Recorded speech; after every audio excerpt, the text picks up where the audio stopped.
色列总理纳坦雅胡12甲美国总统拜登通电话，讨论加沙走廊停火释放人质的进度。外界伫又讲，可能搁过一阵啊，就会有停火协议啊。加沙走廊停火谈判今嘛又原咧继续进行。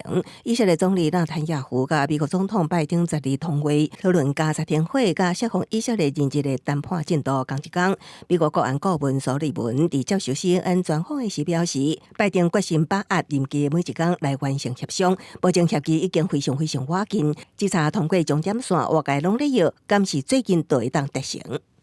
这也是加沙真侪人民的期待。目前加沙有240万人有路无厝，生活条件又或是真歹。有人住伫已经半倒的厝，由塑胶布勉强遮风挡雨。جينا هنا المكان هذا ردم ولا يصلح للسكن.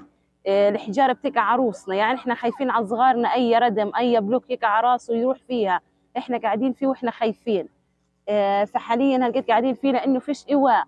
这几个人是来到南米亚时，发现空间实在伤矮，所以爸爸决定伫简单的布棚之下，挖一个180公分深的土坑，增加生活空间。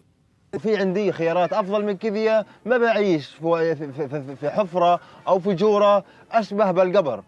يعني انت بتاخذ غير التعب اللي اخذته وانا بفحر، والوقت اللي اخذته والجهد اللي اخذته مني وانا قاعد بفحر فيه، برضو عندك. انا قعدت فتره واني اقنع أولادي وعيلتي إنهم يتعايشوا فيه، بس طبعا ما في خيار أفضل من كذا.